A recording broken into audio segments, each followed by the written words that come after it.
Ok?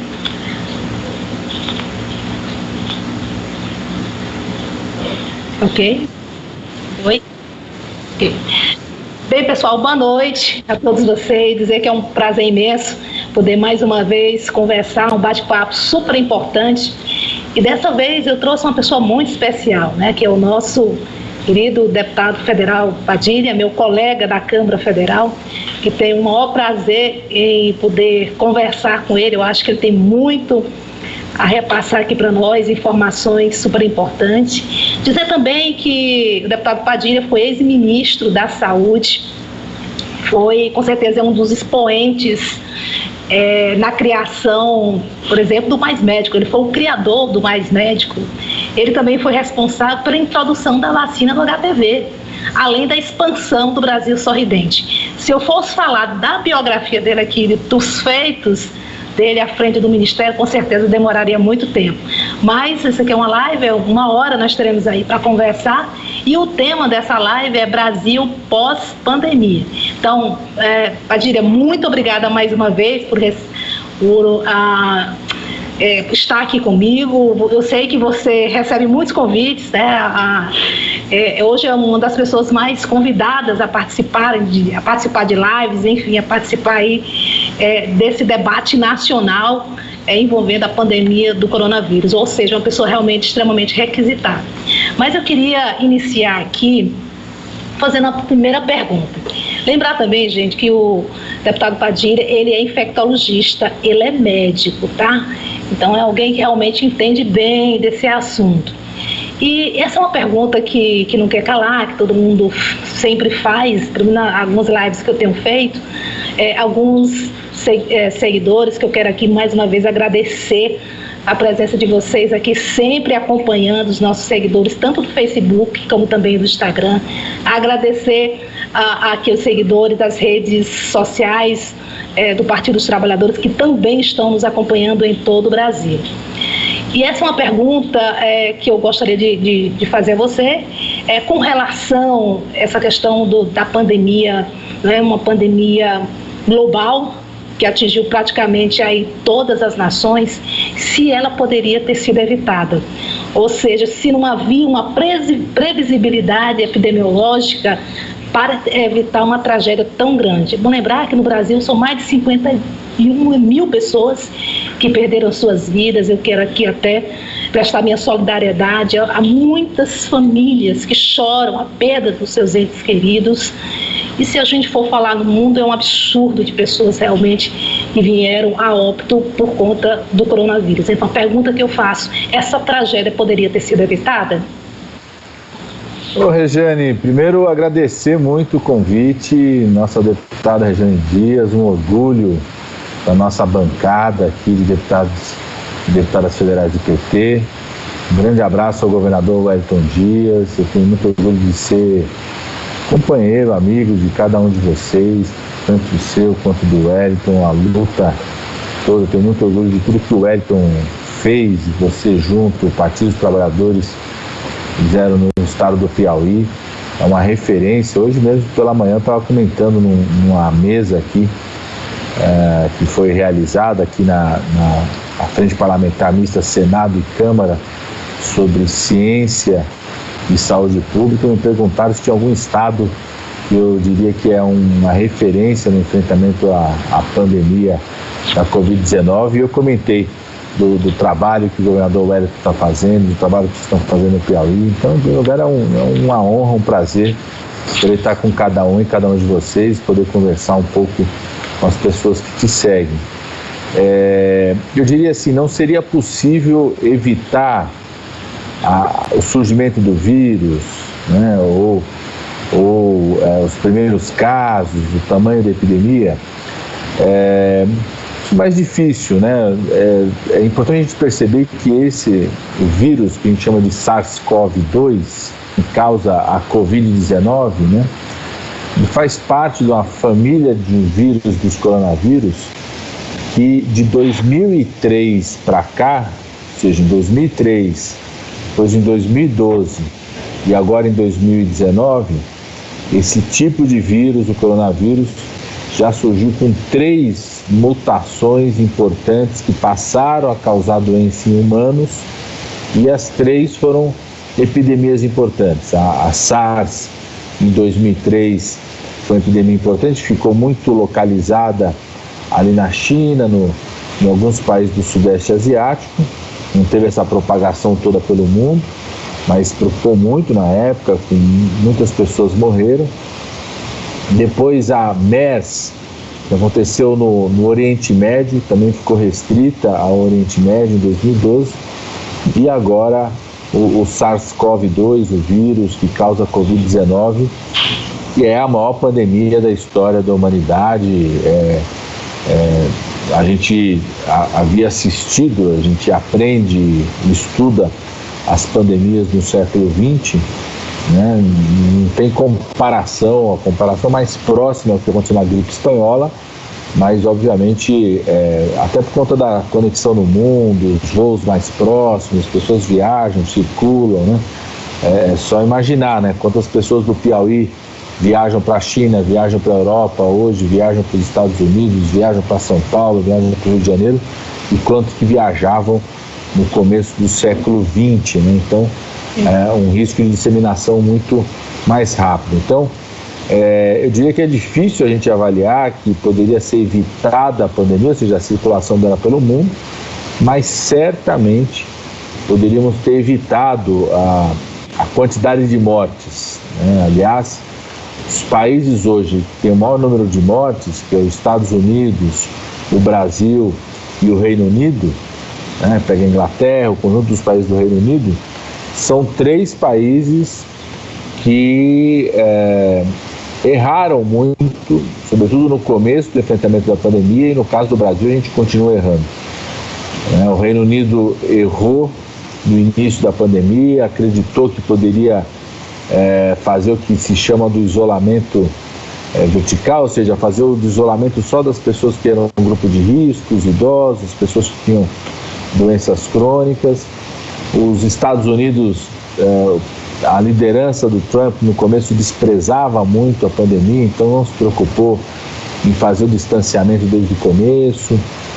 Durante um período, os Estados Unidos negou, inclusive, que tinha transmissão lá nos Estados Unidos. Esse foi um dos motivos para a Organização Mundial de Saúde ter demorado mais tempo para decretar a pandemia, porque os Estados Unidos negava que tinha transmissão dentro dos Estados Unidos, falava que os casos eram só os casos que vinham de fora. Mas a partir do momento da tragédia que aconteceu em Nova York, eles se atentaram ao que estava acontecendo, fizeram um esforço de controlar. Mesmo assim tiveram mais de 100 mil mortes, mais do que as mortes que tiveram, por exemplo, na guerra do Vietnã. E o Brasil, infelizmente, por conta da liderança, da postura do Bolsonaro, é um país que continua errando. Errou no começo e continua errando. Isso é muito grave, porque como o Brasil tem o outono e o inverno depois do que é o inverno lá do hemisfério norte, a gente tinha tudo para aprender com os erros e os acertos dos países do hemisfério norte e acertar mais desde o começo. Infelizmente não é isso que aconteceu no nosso país, e eu estou muito preocupado agora, viu, Regiane, porque além do Brasil já viver a maior tragédia humana, são mais de 50 mil óbitos, 2 confirmados, tem mais 20 mil óbitos que estão aguardando o resultado final dos testes, que podem ser por Covid-19. Nós estamos assistindo um retorno do crescimento em várias regiões por conta desse processo de reabertura das atividades, né? Fazendo que as pessoas voltem a ter muito contato, transporte coletivo lotado, se expondo as pessoas, o que pode significar no nosso país um crescimento de casos em várias regiões e um crescimento de óbitos. É verdade, essas suas colocações são muito pertinentes, né? E preocupantes, né? Porque, como você disse, tem região, né, que está havendo agora uma explosão de novos casos, né? O Brasil é um país continental, então cada região com a sua realidade. Aqui, por exemplo, nós tivemos o Ceará, teve um surto terrível, né? Com relação aqui também o estado do Maranhão, né? Tiveram quase que um colapso, chegaram quase que colapsar o sistema de saúde deles. Inclusive, São Luís foi decretado até lockdown. Mas uma outra preocupação nossa ainda é o comportamento do presidente Jair Bolsonaro em negar essa doença, não cumprir, por exemplo, as determinações da Organização Mundial de Saúde, uma coisa bem simples, o uso da máscara, né? Obrigar a Justiça Federal a obrigar ele a usar a máscara. E ele tem que dar o exemplo, é o presidente da República. Você acha que esse comportamento dele, esse mau exemplo de continuar negando essa pandemia tão grave no nosso país, chegou ao ponto de dizer que era apenas um resfriadinho, uma gripezinha, não era nada demais. E isso, de certo modo, com certeza, complicou bastante a questão da conscientização da população para o isolamento social e para o distanciamento, né? Então, com certeza, você que é especialista, esse tipo de comportamento não contribuiu para que pudéssemos chegar a uma situação como essa, né? Ou seja, tivemos mais mortes do que a Segunda Guerra Mundial aqui no Brasil, pelo coronavírus. Influencia muito, né, Regiane? Influencia muito, porque quando você pega, né, acho que influencia em duas maneiras. Primeiro, influencia diretamente a população. Para você ter ideia, hoje eu estou aqui em Brasília, né, porque a gente está tendo que participar de algumas reuniões presenciais contra a comissão do enfrentamento ao coronavírus. Você sabe que eu sou indicado do nosso partido para participar dessa comissão. Então,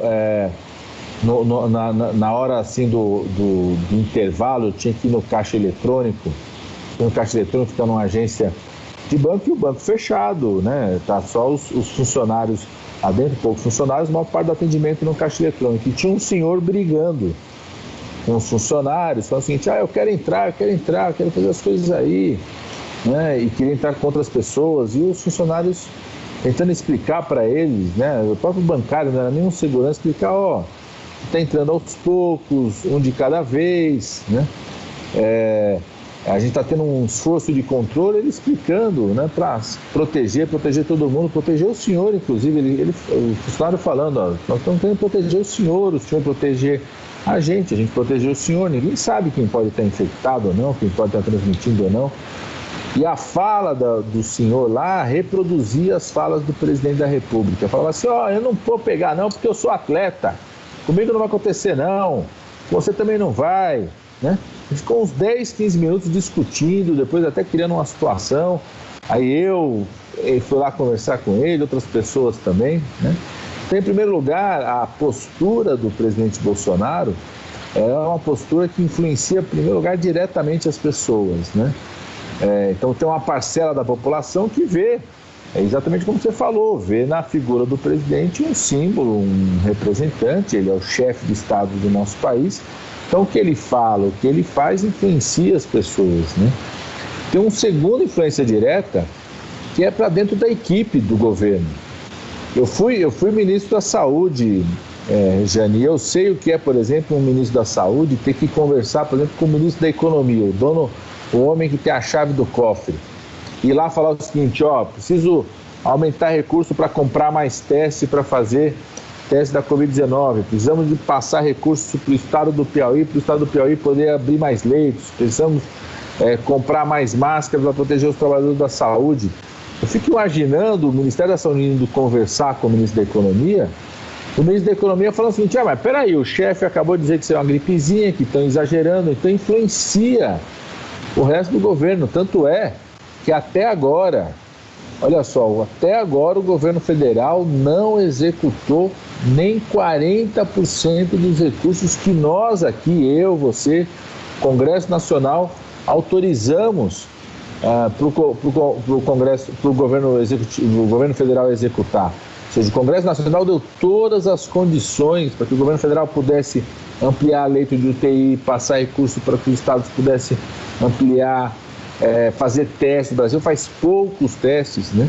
E tudo isso o recurso fica parado, porque a postura do presidente da República mobiliza os outros ministros, o ministro da Economia, que é quem autoriza definitivamente o recurso, né? Gera disputas, então as equipes têm que ficar mobilizadas para isso. E terceiro, uma postura que ele teve, que é uma postura criminosa para esse momento, que foram as trocas sucessivas no Ministério da Saúde. Inclusive, no atual momento, há mais de 30 dias, a gente está vivendo uma ocupação militar no Ministério da Saúde, de alguém que não conhece nada da saúde e, infelizmente, parece que não conhece nada nem de geografia, né? Porque vocês sabem que na semana passada aqui na Câmara ele disse que o inverno do Nordeste é igual ao inverno do Hemisfério Norte. Nem aquele que acredita que Pedro II é a cidade mais fria do Nordeste do mundo, eu ouvi falar isso, né, de dizer que é um inverno tão frio quanto do Hemisfério Norte, como ele disse, né? Então isso paralisa as ações, né? Tanto é que a ONU, a Organização das Nações Unidas, num relatório que fez há mais ou menos 1 mês e meio atrás, apontou Bolsonaro como responsável pelo sofrimento e pelas mortes do povo brasileiro na Covid-19. Seja pelas atitudes dele antes de começar a pandemia, que foi o corte dos recursos da área da saúde, retirou dinheiro do SUS, desmontou o programa Mais Médicos, ações antes de começar a pandemia e ações durante a pandemia de desrespeito às autoridades sanitárias, de contrariar a autoridade sanitária. E ainda nem tinha tido as mudanças no Ministério da Saúde. Isso ficou mais forte ainda com essa mudança atual de retirada da equipe técnica, desmontou toda a equipe técnica, retirou técnicos que estavam há muito tempo lá e colocou um ministério, uma verdadeira ocupação militar. Eu não tenho nada contra os militares, viu, Regiane? Mas eu quero só fazer uma comparação. É como se o Brasil estivesse na guerra mais importante, porque essa pandemia é a maior pandemia da história da humanidade. Então, como se o Brasil estivesse no meio da Segunda Guerra Mundial, na guerra mais importante, e você, no meio da guerra, tirasse os generais, tirasse o ministro da Defesa e botasse por lá, por exemplo, um monte de médico, um monte de enfermeiro para conduzir a máquina de guerra. Não ia dar certo. Como não dá certo, não está dando certo os militares que não têm experiência na saúde conduzindo o Ministério da Saúde nesse momento. Com certeza, eu também nada contra os militares.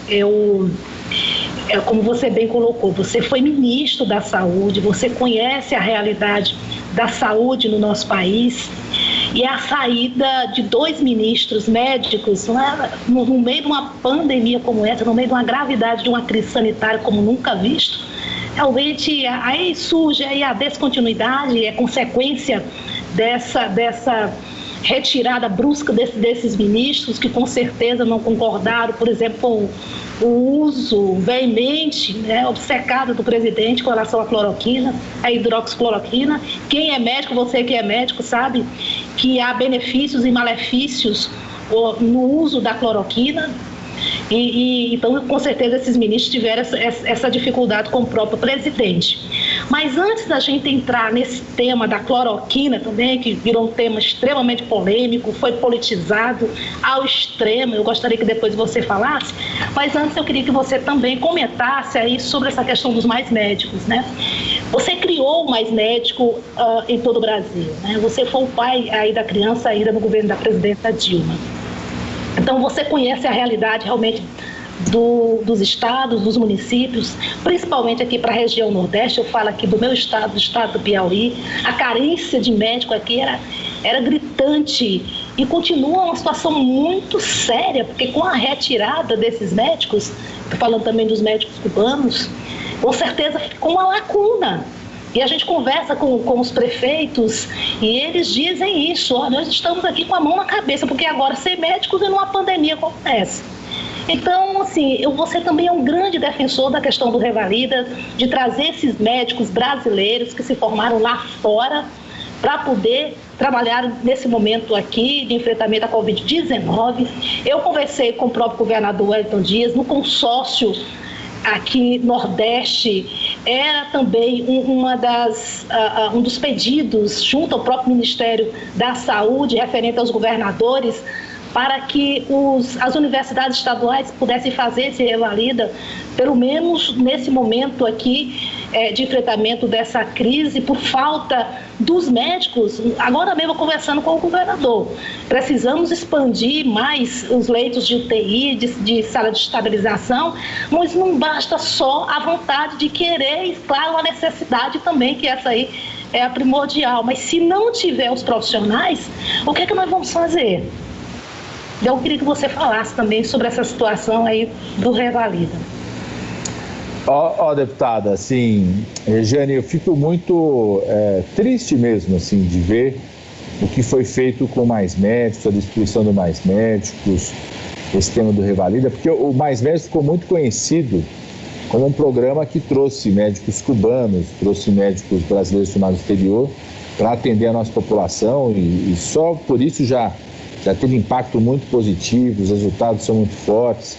Aliás, a retirada do Mais Médicos pelo governo Bolsonaro no final, ainda na transição entre 2018 e 2019, depois como no primeiro semestre de 2019, no ano passado, ele retirou os Mais Médicos das capitais e das grandes cidades das regiões metropolitanas, já tem indicadores que mostram o aumento da mortalidade infantil, o aumento de internação por doenças que poderiam ser resolvidas na atenção base de saúde. Então, se fosse só isso, já teria um impacto muito grande de destruição do Mais Médicos. Mas, infelizmente, eles destruíram também outras duas questões que dialogam com o Mais Médicos, faziam parte da lei do Mais Médicos, então foram iniciativas do Mais Médicos, que também estão impactando muito no cuidado da nossa população.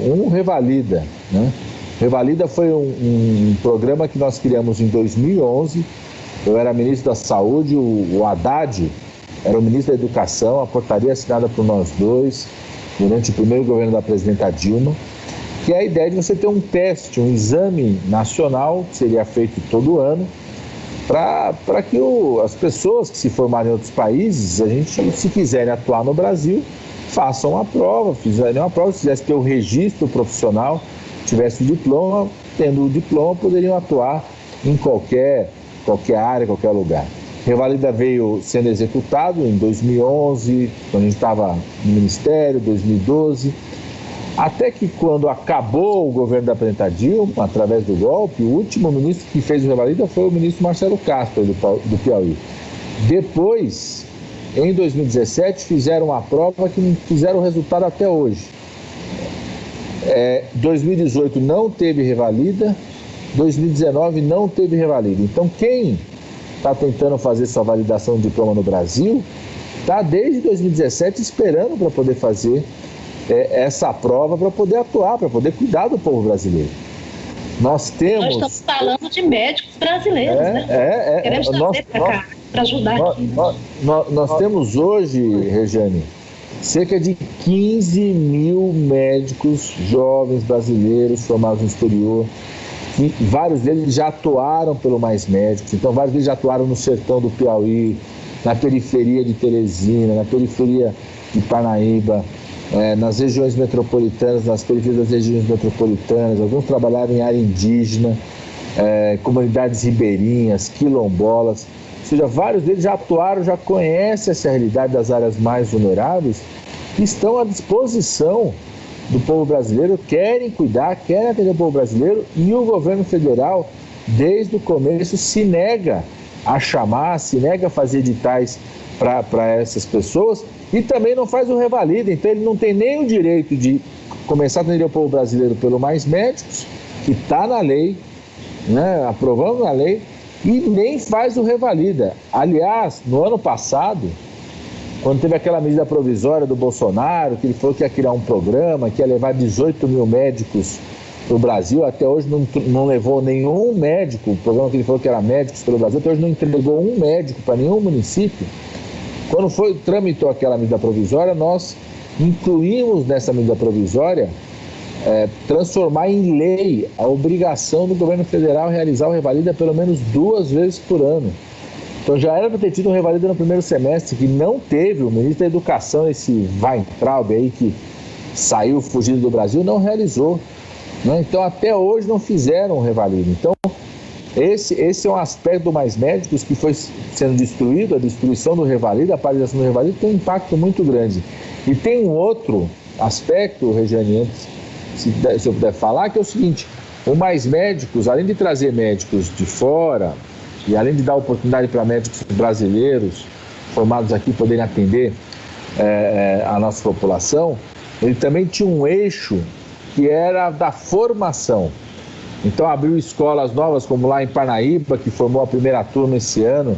Eu soube, outro dia eu estava conversando com o Hélio, foi o dia que estava tendo a formatura da primeira turma de medicina em Parnaíba, né? Foram iniciativas do Mais Médicos. E também abrir possibilidade da residência médica, que é a formação do especialista. Ou seja, o médico que fica lá, faz 6 anos da graduação, vai fazer a residência. Um dos eixos do Mais Médicos era ampliar a oportunidade de residência para os médicos brasileiros. Nós ampliamos muito. Quando a gente estava no Ministério, a gente ampliou, foi a maior ampliação de vagas de residência médica no país inteiro, né? E isso era para para dar continuidade a essa ampliação. Já paralisou no governo Temer e quando chegou o Bolsonaro paralisou de vez. Isso tem impacto para quê? Para esse médico especialista, por exemplo, o médico que trabalha em UTI, tem uma especialização intensivista. Paralisaram a expansão da formação de intensivista no Brasil com a destruição do Mais Médicos, né? Profissionais médicos que vão atuar, por exemplo, médico, família e comunidade, que é tão importante. Aí o Wellington está fazendo uma ação muito importante, chamada busca ativa, fortalecendo a atenção primária em saúde na busca ativa dos casos da Covid-19. É o médico de família e comunidade que vai paralisar a expansão das residências de medicina, família e comunidade. Então a ausência do Mais Médicos tem hoje também um impacto muito negativo, também não só dos médicos brasileiros formados no exterior, que deveriam estar cuidando do nosso povo, não apenas os médicos cubanos, mas também reduzir a possibilidade de formarmos mais infectologistas, mais intensivistas, mais médicos especialistas importantes para cuidar da nossa população. E como nós estamos precisando de mais médicos intensivistas, né? Agora, exatamente esse problema que nós estamos enfrentando aí, dessa grave crise sanitária, né?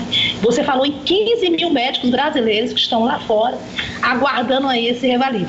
Eu quero dizer aqui, Padilha, só a título de informação, eu apresentei um projeto de lei na Câmara por esses dias, autorizando, né, as universidades aí públicas a fazer o revalide. Estou falando também das estaduais, que também foi uma das observações feitas aí pelos governadores do Consórcio Nordeste, né? Ou seja, tanto a Universidade Federal, mais as universidades estaduais, fazendo aí o revalida. Então, tramita aí, eu acho até importante aí que, até lhe convido para ser coautor desse projeto de lei. Tá certo? Sei que você é referência, vai ajudar bastante aí na aprovação. Mas um outro ponto que eu gostaria de destacar é com relação ao Sistema Único de Saúde. Sei que você é apaixonado aí pelo SUS, né? E nós sabemos, eu tenho acompanhado também nas comissões, principalmente na Comissão de Seguridade Social e Família, esse debate permanente do teto dos gastos, ou seja, da emenda 95, que na verdade desconfigurou bastante o SUS. E olha que se não fosse o Sistema Único de Saúde atuando nessa pandemia, socorrendo os mais pobres, os necessitados, eu não sei nem como é que seria. E eu queria que você falasse, claro que o Sistema Único de Saúde também precisa ser aperfeiçoado, nós sabemos disso, mas não tirando recursos da área da saúde, jamais. Eu acho que essa pandemia vai deixar também uma lição aí para todos, né? A necessidade realmente urgente de fazer os investimentos necessários no Sistema Único de Saúde, investir em pesquisa, em tecnologia, mais do que nunca, para não ficarmos na dependência aí dos outros países. Olha a questão dos respiradores, há bem pouco tempo estavam aí os governadores desesperados, né?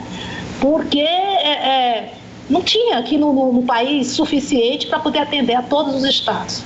Então tiveram aí que participar de uma concorrência muito cruel com outros países, entre eles os Estados Unidos, um país extremamente rico, que terminou ficando com a parte dos respiradores que era para vir, que vinham da China, que era para ter vindo aqui para o Brasil. No caso, o Piauí, na época, ficou até prejudicado com relação a isso.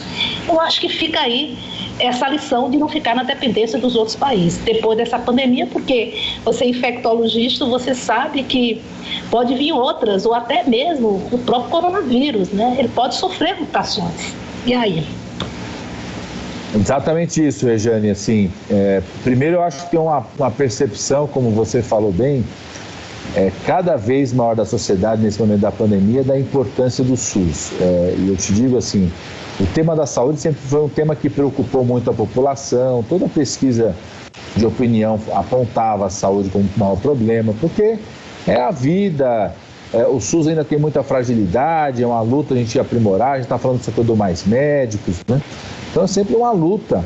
Então é sempre uma percepção de muita preocupação por parte das pessoas em relação à situação da saúde, mas a gente nunca havia numa pesquisa falar assim, a saúde está com problema e a solução é um SUS mais forte. Nesse momento da pandemia da Covid-19 foi um momento para chamar a atenção das pessoas da importância do SUS, de que só um SUS mais forte, com mais recurso, com mais fortalecimento, com mais qualidade, com mais médicos, com maior correção no uso dos recursos, né?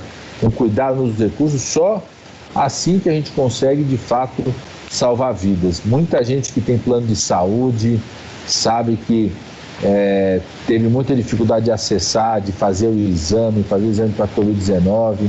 Teve gente que perdeu renda por conta desse período, que aumentou o desemprego, que parou as atividades econômicas, perdeu renda, não conseguiu manter o pagamento do plano de saúde, não conseguiu atendimento, ou seja, cada vez mais o povo brasileiro, a população como um todo, percebe que é o SUS forte, com mais qualidade, que pode salvar vidas. E tem um papel do SUS que às vezes as pessoas não sabem, né? Que é esse papel de lá, vigilância sanitária que vai lá no comércio, vai lá no restaurante, vai lá no bar, saber se a pessoa está fazendo direito ou não, está com risco de contaminação, né? Por exemplo, na China, se tivesse um SUS, que eles não têm um sistema público universal como o nosso, essa é uma das preocupações deles agora, de reforçar isso.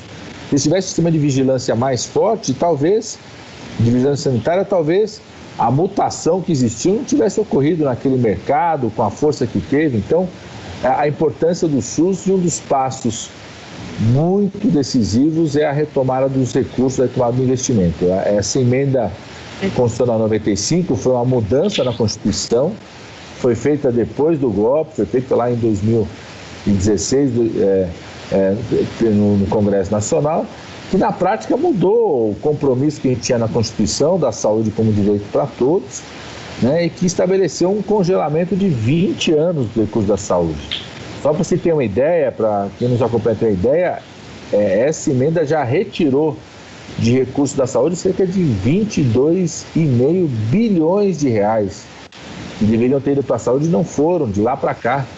Só no ano passado foram mais de 9 bilhões de reais. Esse ano, a gente aprovou aqui no Congresso Nacional, conseguimos aprovar o chamado orçamento de guerra para enfrentar a pandemia, o que tirou esse congelamento, autorizou o Ministério da Saúde a colocar o recurso necessário, investir todo o recurso necessário. Infelizmente o Bolsonaro, como eu falei, só executou 40% do recurso que a gente autorizou, mas está autorizado a investir tudo o que for necessário, né? Então a gente acabou com esse congelamento nesse ano, mas o risco é ele voltar ano que vem. Então a gente de fato vai precisar acabar com esse congelamento, não só para continuar enfrentando a Covid-19, que não vai desaparecer da noite para o dia, enquanto não tiver uma vacina, até para comprar a vacina, para produzir a vacina, vai precisar de mais investimento na saúde. Você pode até falar, Padilha, sobre a vacina, as vacinas, né? Vou falar, mas também não só para a Covid, mas também para os outros problemas de saúde que estão represados, né? Se tem 80% dos leitos ocupados, 90% dos leitos ocupados, é porque tem gente que precisa fazer tratamento de câncer que foi adiado, tem gente que está esperando fazer uma cirurgia há 6 meses, 1 ano, teve que adiar a cirurgia, ou seja, tem outros problemas de saúde que estão sendo represados, que vão aparecer aí na retomada da pandemia, no pós-pandemia. Exatamente.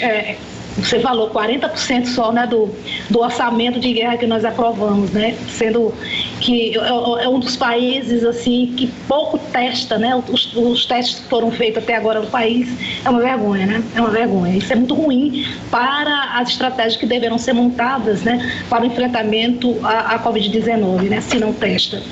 Mas eu queria falar aqui com relação às vacinas. Todo mundo está muito apreensivo, todo mundo quer saber o que tem de novidade, né? A última agora foi a vacina aí pela Universidade da Inglaterra, Oxford, que começou em São Paulo a ser testada a princípio para os profissionais da área de saúde, no total de 141 vacinas que estão sendo testadas em todo o mundo, né? mas apenas 13, pelo que eu tenho estudado até agora, chegaram na última fase, ou seja, testar nas pessoas, nos seres humanos. E essa da Universidade de Oxford é uma delas. Eu queria que você falasse sobre isso, me parece que é que está mais avançado até agora. Se há motivo para a gente celebrar, se há esse motivo, qual a perspectiva de sair ainda esse ano? Como é que está isso? Toda vez, né, que surge uma novidade sobre vacina, a gente fica animado, tem que ficar animado mesmo, tem que celebrar.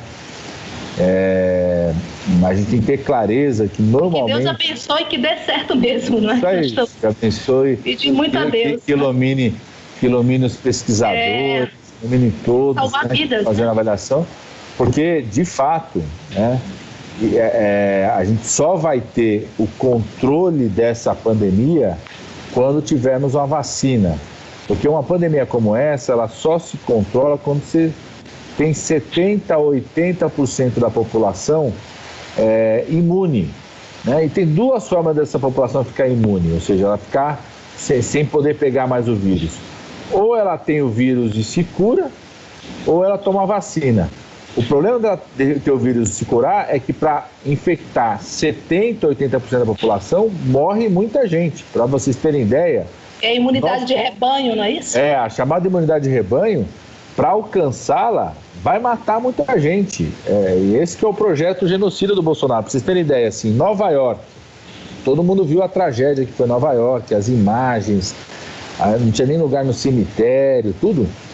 Passou aquele período todo crítico, fizeram lá o exame de sangue, como está sendo feito em Teresina, para avaliar quantas pessoas tinham sido infectadas, deu 20% a 25% da população estar infectada, ou seja, para chegar a 70% tinha que ser uma tragédia 4 vezes maior do que aquilo. Em Manaus, também aqui no Brasil, também chegou quase 20% da população, e a gente viu toda a cena, né? Fortaleza, que chegou muito próximo do colapso do sistema de saúde, está dando 12% da população infectada. Então, chegar a 70%, 80% é 7 vezes mais de pessoas morrendo, 7 vezes mais tragédia. Então, de fato, a gente precisa de uma vacina. Normalmente, um vírus como esse novo demora para desenvolver uma vacina. Citar um exemplo, o vírus da dengue, né? A gente até hoje não conseguiu descobrir uma vacina para dengue, né, que seja eficaz. O HIV/AIDS, até hoje não se desenvolveu uma vacina que de fato seja eficaz. Os outros coronavírus, né, nós já temos outras situações, outros coronavírus também não se conseguiu desenvolver uma vacina. Então, tem um grande esforço mundial, eu estou otimista, acho que nós vamos ter uma vacina por conta desse grande esforço mundial que está sendo feito. É uma doença que pegou todo mundo, a principal pandemia. Nós temos, pelo menos aqui no Brasil, já 2 vacinas que vão participar de testes de avaliação, essa de Oxford, de uma outra de uma empresa estatal chinesa que fez parceria com o Instituto Butantan de São Paulo. Agora, os mais otimistas têm apontado assim que acham que vai ser possível descobrir uma vacina até o final do primeiro semestre do ano que vem. E os mais realistas, otimistas, eu me encaixo nesse, eu acredito que a gente só vai ter uma vacina para uso geral da população como um todo, mais provável, diria hoje, no final de 2021, né? Ou seja, no final do ano que vem. Eu diria que é o cenário mais provável hoje, né? E que vai ser muito importante desenvolver. Então, se daqui até lá, a principal vacina que nós temos é o distanciamento físico. Isolamento social, né? E esse planejamento que aí está sendo feito no Piauí, né? Não teve colapso do sistema de saúde no Piauí.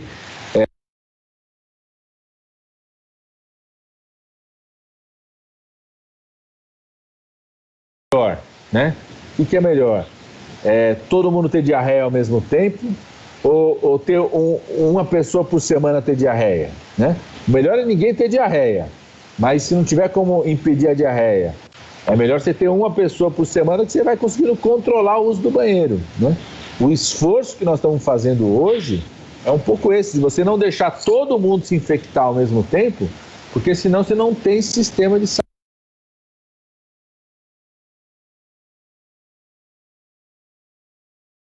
saúde que aguente, nem o sistema da Espanha aguentou, né? O pessoal fala assim, esse é o problema que é o Brasil depois da Segunda Guerra Mundial. É o principal sistema nacional público de saúde consolidado no mundo. Não aguentou. O Sistema Nacional Público Espanhol também não aguentou. Os Estados Unidos, com o seu sistema privado, com as pessoas que têm dinheiro, não aguentou. Então, nenhum sistema do mundo aguenta, né? Por isso, a importância desse controle, do planejamento. Enquanto isso, a gente vai se esforçando para produzir uma vacina. Vamos torcer, orar, fazer um pensamento positivo para surgir o mais rápido possível. Que Deus ilumine aí, que possamos encontrar a saída o mais rápido possível. Bem, nós já estamos chegando quase ao final, é um tema extremamente importante, é um tema muito vasto, mas eu vou tentar ser mais rápida aqui e eu vou te fazer uma pergunta aqui com relação à cloroquina, o uso da cloroquina. Eu queria que você comentasse isso. E que você também pudesse comentar sobre o novo protocolo utilizado aí para os doentes da Covid, que é o uso agora da vermectina. Ivermectina. Aliás, pode repetir. Não, ivermectina. Ivermectina. Põe um I aí. Não, ótima. São duas perguntas. O pessoal faz direto essas perguntas, que é a mesma coisa da vacina, né? O que a gente mais quer é que surja um medicamento eficaz contra a Covid-19. E eu, inclusive, avalio que nós vamos ter, antes mesmo da vacina, é provável que a gente tenha surjam medicamentos eficazes contra o vírus, ou se não sejam medicamentos que vão contra o vírus, mas pelo menos reduz a mortalidade do vírus, né? Citar um exemplo que foi, até agora, o primeiro estudo que mostrou redução da mortalidade é um medicamento que a gente usa muito no SUS, usa muito na rede privada, no Brasil, que é a dexametasona, o pessoal chama de Decadron. É um medicamento que a gente utiliza muito, é um tipo de corticoide. Foi o primeiro estudo publicado, né, semana passada, teve os primeiros resultados de um medicamento que, utilizado nos pacientes já em estado grave, dentro de hospital, reduziu a mortalidade, né? A ivermectina também é uma outra aposta, tem estudos iniciais que mostraram que ela tem um bom efeito em laboratório, in vitro, que a gente chama, e estão sendo acompanhados os estudos em base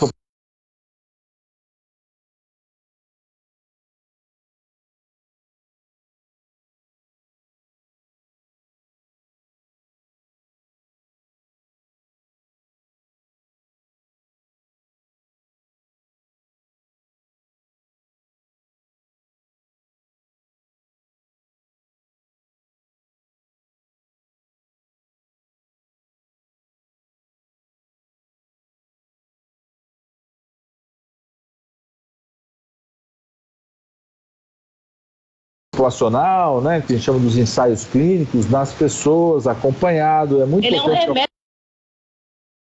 Olha, que bom que tomara que dê certo, que a cloroquina mostre nos estudos um efeito positivo, porque também é uma medicação de fácil uso para nós, a gente conhece a medicação, não tem uma patente, então vários produtores poderiam produzi-la.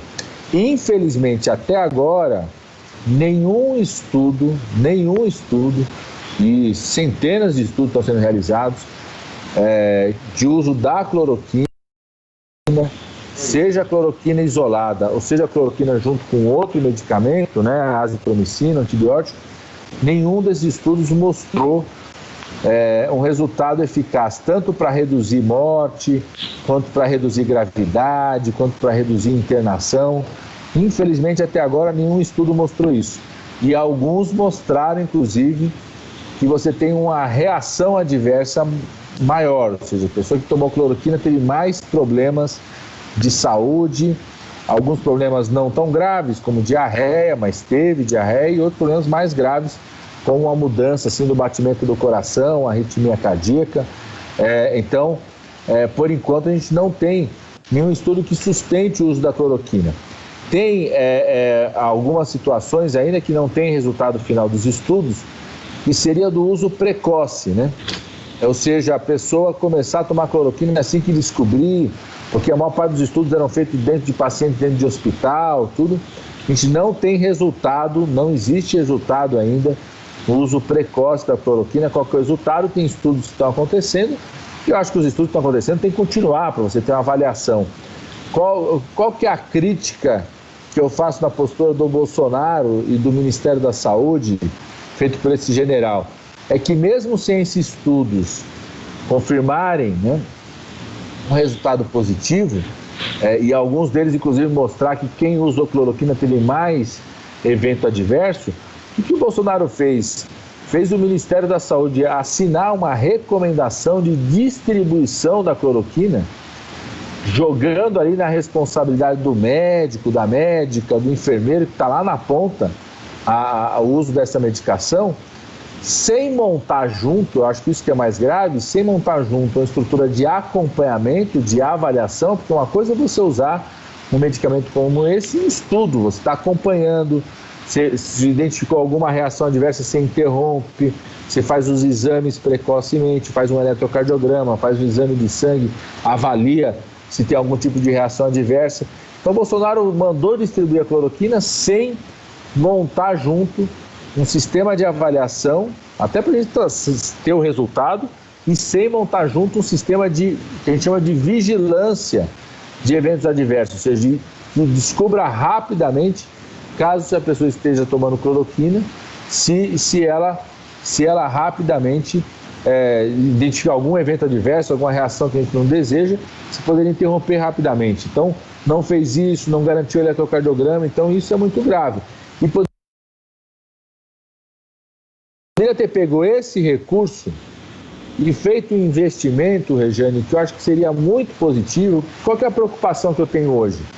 As equipes de saúde da família, os agentes comunitários de saúde estão sendo subutilizados.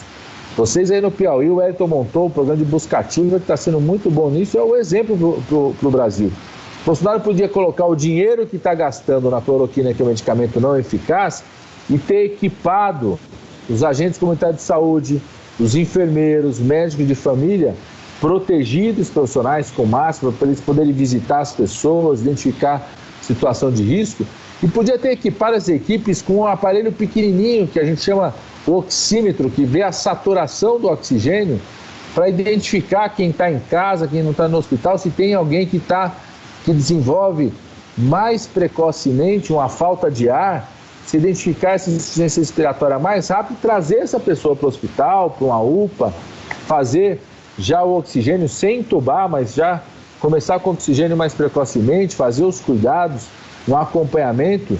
Certamente muitas pessoas teriam a sua vida salva se a gente tivesse uma busca ativa mais organizada como essa. E o Bolsonaro poderia ter colocado esse dinheiro, né, na compra desse aparelho, no monitoramento, em máscara, equipamento de proteção para os agentes comunitários de saúde poderem visitar as pessoas. Os enfermeiros não fez isso, né, e a gente ficar gastando dinheiro com medicamento que não tem eficácia garantida, quando você poderia ter um apoio a um exército de profissionais de saúde. Os agentes comunitários de saúde são maravilhosos, equipe de saúde da família, os médicos de família e comunidade, os médicos de família poderiam estar atuando na frente do cuidado das pessoas e com isso reduzir casos graves da Covid-19 no nosso país. Com certeza. Eu queria agora passar aqui, Padilha, para as perguntas dos nossos seguidores, e eu vou começar aqui com a primeira, já para a gente concluir. A Anne Rafaele, ela pergunta o seguinte: existe risco de reinfecção após o contato com o vírus? Esse é um debate, né, que a gente vai poder responder melhor essa pergunta de acordo com os estudos que vão progredindo na avaliação. O que a gente sabe hoje? A gente sabe hoje que a pessoa tem um contato com o vírus, se ela se recupera, e a grande maioria das pessoas se recuperam, felizmente a maior parte das pessoas não chega ao momento mais crítico, nem de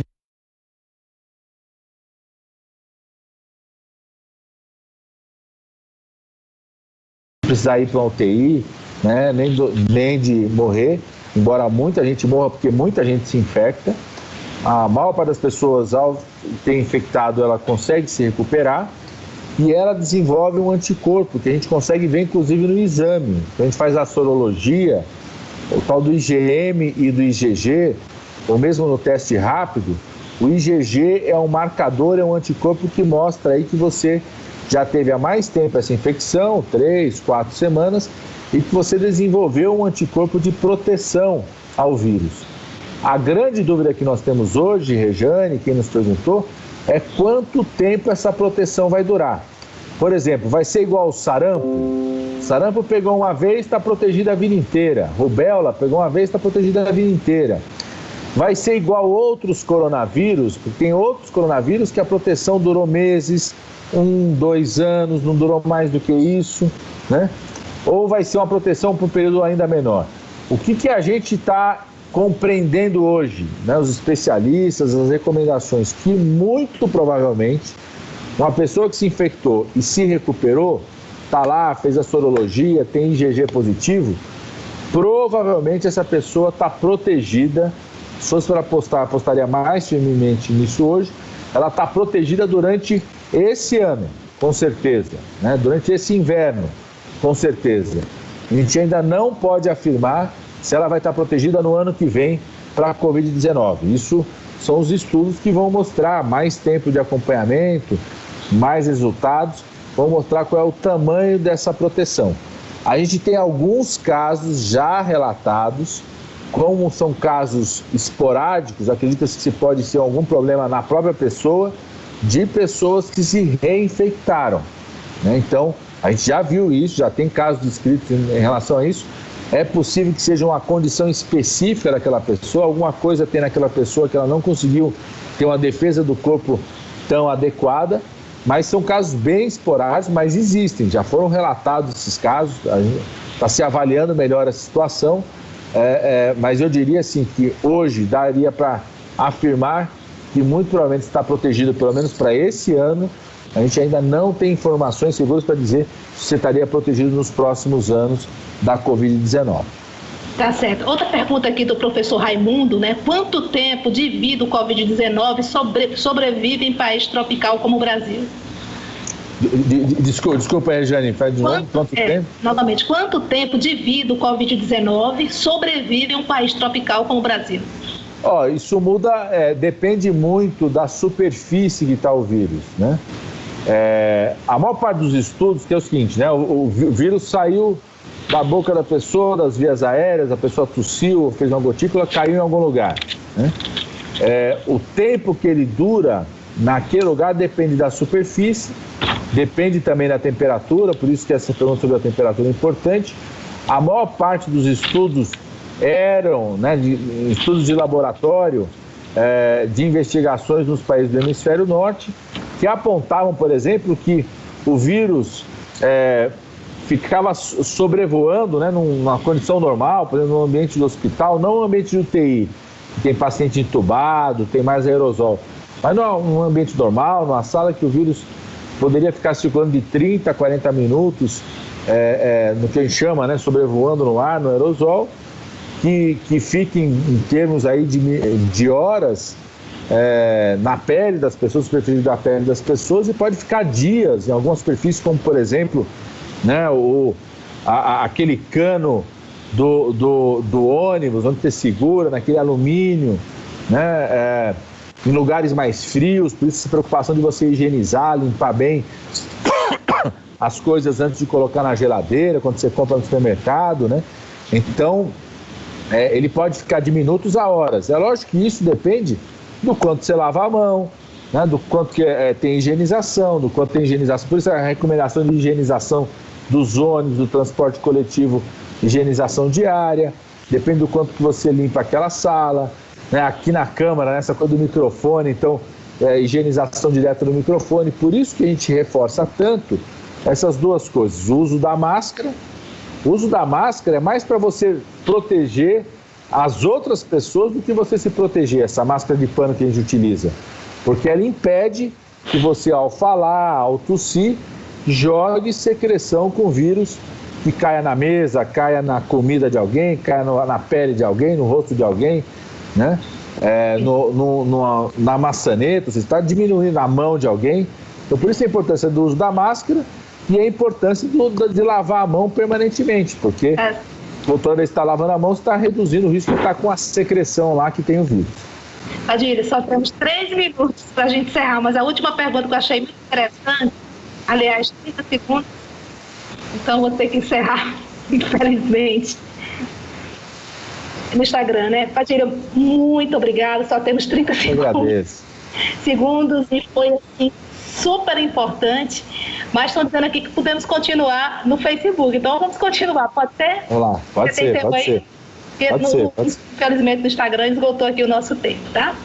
Mas uma pergunta muito interessante aqui para você, da Maria da Paz do Facebook. Ela faz a seguinte pergunta: deputado Padilha, se você fosse o ministro da Saúde hoje, o que você teria feito de diferente para o enfrentamento do coronavírus no Brasil?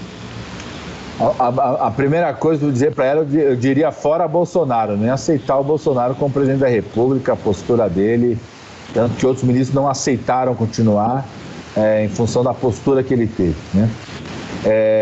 Segundo, né, o Brasil depende do Ministério da Saúde dele ter um papel coordenador das ações. Todas as grandes epidemias, e mesmo as pandemias, como a pandemia do H1N1, tiveram no Ministério da Saúde o coordenador das ações, que estabelece o parâmetro dos medicamentos que podem ser utilizados, o parâmetro das recomendações em relação às ações de prevenção.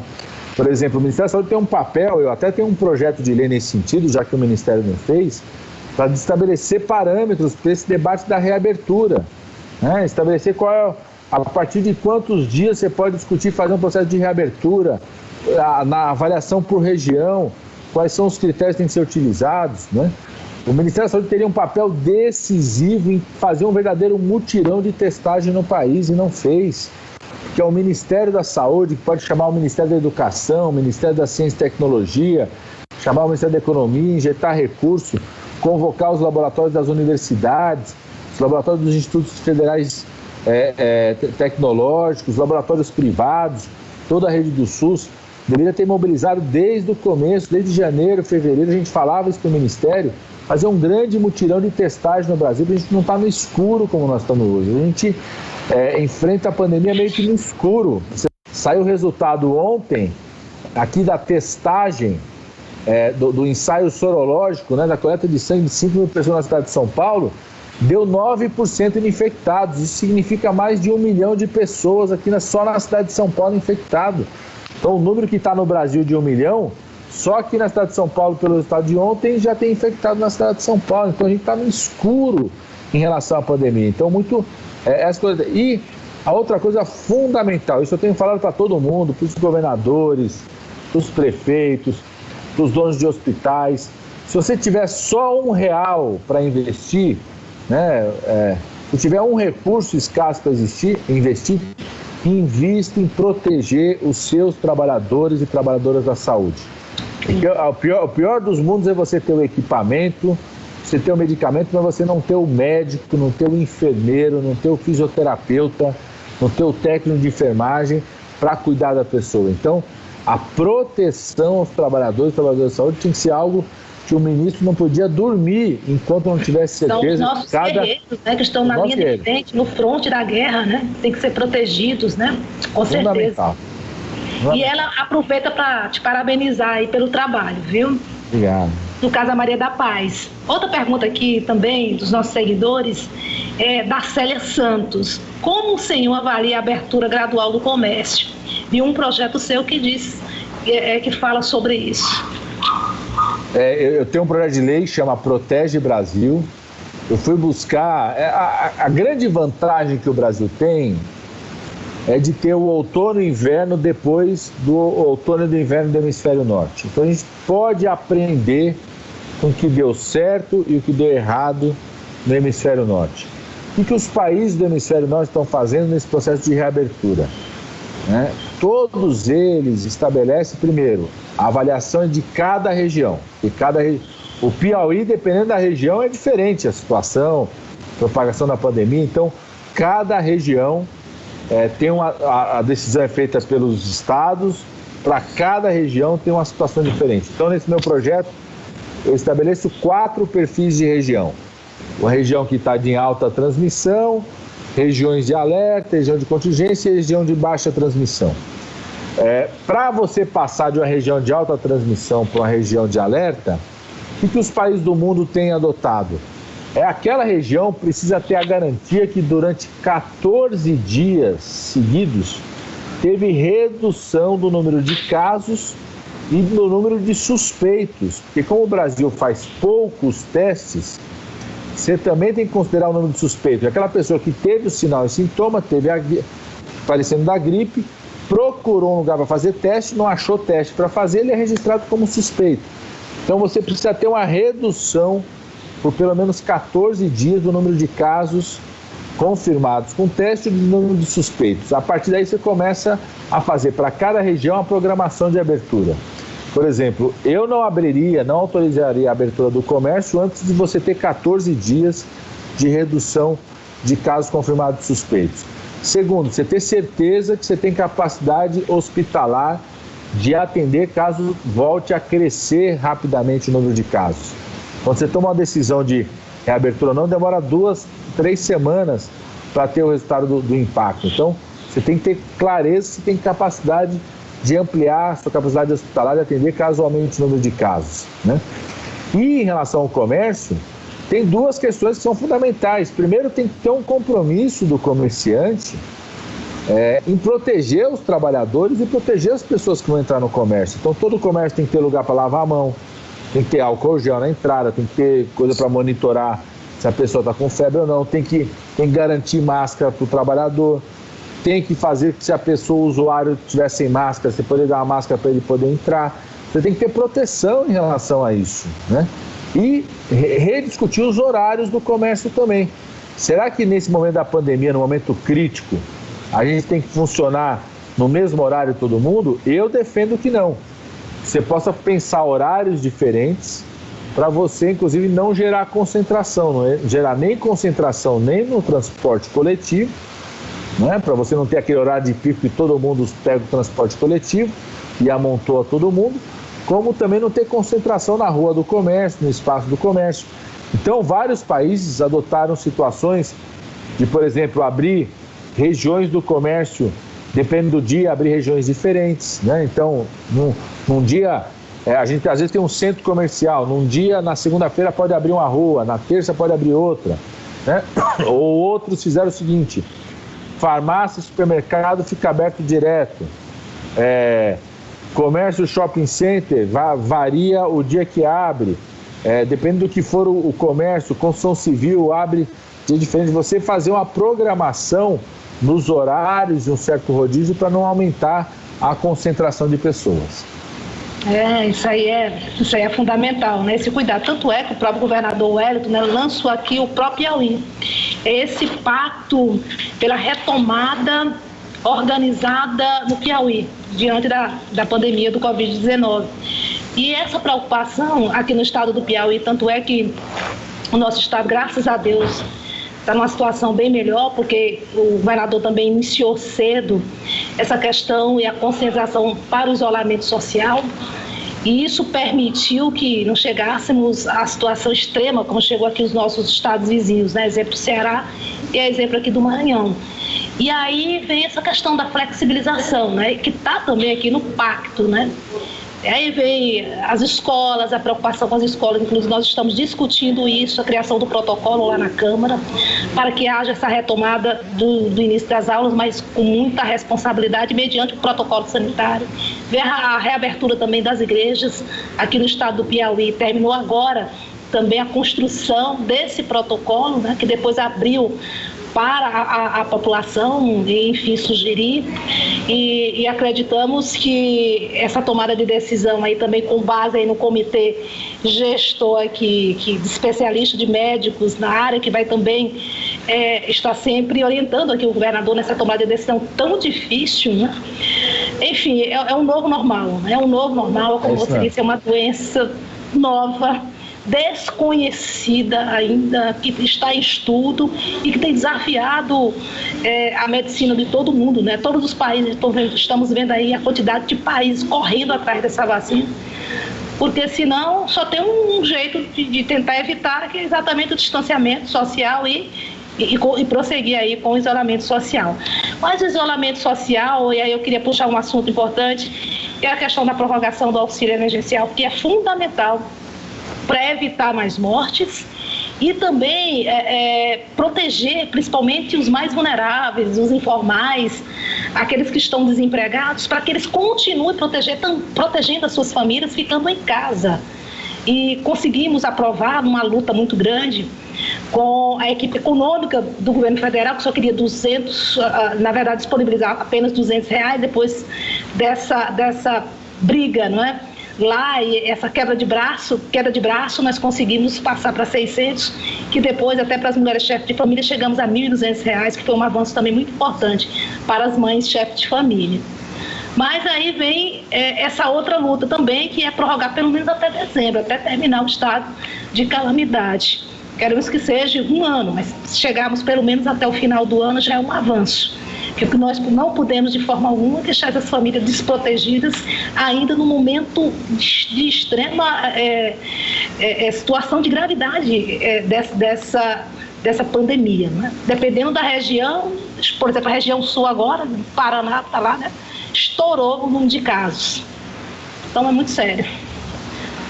Exatamente isso, Regiane. Essa luta que é importante a população nos ajudar, fortalecer essa mobilização, a garantia da prorrogação desse auxílio. Tem outra luta muito importante, Regiane, que é o tema do acesso à água, do saneamento. Estão até tentando votar aí no Senado hoje um projeto de lei que pode privatizar todo o saneamento. A gente sabe, tem vários bairros, aqui na cidade de São Paulo, que é a cidade mais rica do país, quase 20% da população não tem acesso à água 24 horas por dia.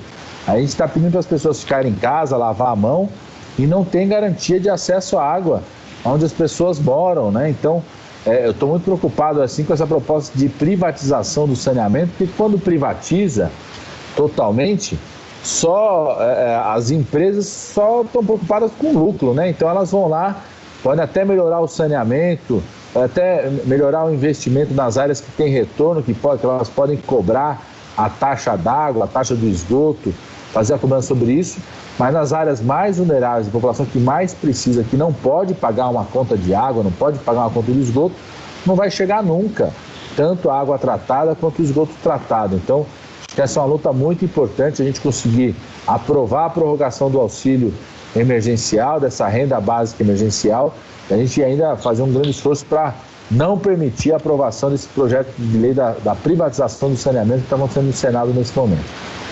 Muito sério, né? Porque até uma das formas de evitar o vírus, o contágio, é a questão da higiene, né? Lavar as mãos e tudo mais, é super importante. A outra, teve um questionamento aqui do doutor Ingrácio, né? Que também é médico, e ele fez a seguinte colocação, inclusive da minha cidade de São João do Piauí. Juntamente com mais médicos, já estava pronto o mais especialidades. Infelizmente veio o golpe. Ele apenas fez esse comentário, queria que repassasse aqui para você. É exatamente isso, que é enfrentar um novo passo, né? Que é essa coisa do acesso ao tratamento do câncer, o acesso às especialidades, que era um passo importante que a gente precisava tomar e que aumentou, né? Eles vêm fragilizando o SUS e agora na pandemia teve um represamento, né? As pessoas com problema na vista, do tratamento do câncer, doenças cardíacas. Então, passar esse período do distanciamento, da quarentena, além de continuar com o problema da Covid-19, vai voltar com mais força vários problemas de saúde que ficaram represados por conta do crescimento dos casos da Covid-19. É verdade. E por último, a outra pergunta que eu gostaria de fazer a você, Padilha, com relação ao adiamento das eleições devido à crise sanitária que nós estamos vivendo, né? Há uma preocupação muito grande. O próprio ministro Barroso, ali, ouvindo os especialistas, médicos, né, para poder estar orientando, ele resolveram, também por uma decisão do próprio TSE, e foi votado agora no Senado, o adiamento das eleições aí para novembro, né? Me parece que ficou o primeiro turno dia 6 de novembro, E o segundo turno aí me parece que o dia 15, né? É o que foi aprovado no Senado. Me corrija aí se eu errei as datas. Pode ser que eu tenha trocado. Eu queria que você falasse sobre se nós temos realmente condições de que essas eleições aconteçam ainda esse ano. Se temos condições sanitárias. Essa vai ser uma escolha difícil, Regiane, porque, assim, com certeza eu acho que não dá para fazer na data que estava programada, dia 3 de outubro, principalmente porque essa data vincula quando começa a campanha, né, o prazo para sair da desincompatibilização, então tudo fica vinculado a isso, né? Eu acho que realmente é muito arriscado a gente imaginar que em agosto vai poder estar fazendo campanha. Só corrigir as datas, né? Ficou 15 de novembro e final de novembro. 29. Só para corrigir. Não é. Pois, desculpa. Então assim, eu diria que continuar as eleições no dia 3 de outubro é muito arriscado, porque você tem que começar a campanha em agosto, tem que terminar a convenção agora final de junho e julho, né? Tem confirmação já no começo de agosto, então você tem um calendário que está vinculado à data da eleição e que aumenta muito o risco. Então, eu diria que a gente de fato teria que adiar. Se você me perguntar se alguém pode dar certeza de que em novembro ou dezembro não vai estar tendo risco de transmissão em alguma cidade no país, ninguém pode dar certeza disso. Então eu defendo que a gente faça um adiamento. Eu acho que é muito importante ter eleição esse ano. A gente não deve prorrogar o prazo, porque nós estamos vivendo uma instabilidade política no país, tem ameaças à democracia. Você fazer uma prorrogação de prazo e impedir uma eleição nesse momento pode contribuir com essa ameaça à democracia. Então é muito importante a gente ter eleição esse ano. Fechando nessas datas, eu acho razoável, essas datas que o Senado aprovou, vai vir para a Câmara, desde que a gente coloque uma condição de que, se uma cidade, uma região tiver no meio de um crescimento importante da pandemia, que você possa ali, o Tribunal Regional Eleitoral, no Estado, analisar caso a caso, você possa fazer um adiamento, a mudança da data da eleição, em função disso, porque o Brasil é muito diverso, né? O Brasil, a progressão da pandemia, ela acontece diferente em cada região do país, né? Então, eu acho que seria a melhor solução para isso, a gente fazer um adiamento, garantindo a eleição nesse ano. A gente não pode brincar, eu acho, o risco de prorrogar mandato, no momento que nós estamos vendo da instabilidade democrática do país, eu acho muito grave, e a gente deixando uma cláusula que permite, caso uma cidade, caso uma região, que pode acontecer, como poderia acontecer para outra coisa, está tendo um acidente, uma enchente, poderia estar tendo uma epidemia grave de outro problema, né? Caso aconteça isso numa cidade ou uma região, aquela região específica poder ter uma prorrogação maior da data da eleição.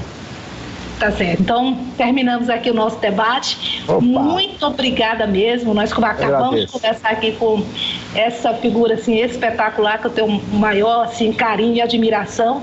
É um especialista, é médico infectologista, que tem acompanhado de perto na Câmara Federal, e é uma pessoa extremamente ouvida e respeitada lá na Câmara por conta do conhecimento que ele tem, e é ex-ministro da Saúde. Então, meu irmão Padilha, muito obrigada mesmo. Acho que você esclareceu aqui muitas dúvidas. E o povo do Piauí tem o maior carinho também por você. Você ajudou muito o governador Wellington Dias na área da saúde, ajudou o CI, o nosso centro de reabilitação, que atende as pessoas com deficiência. Já chegamos a mais de 1 milhão de atendimentos. Padilha, e com certeza a sua ajuda foi assim, extremamente importante para que hoje ele se tornasse essa referência para o nosso estado no cuidado com as pessoas com deficiência. Então, meu muito obrigada a vocês também, os nossos seguidores, espero que tenham gostado. Quero aqui pedir 1000 desculpas se eu não consegui repassar todas as perguntas, mas eu fiz aqui um esforço muito grande nesse sentido, mas o assunto realmente é muito vasto, mas também extremamente relevante. E agradecer a todos os internautas que até agora estiveram conosco. Tá bom? Então, um grande abraço a você, que Deus nos abençoe e que Deus nos proteja. É o que nós mais precisamos. Um grande abraço, Eugênio.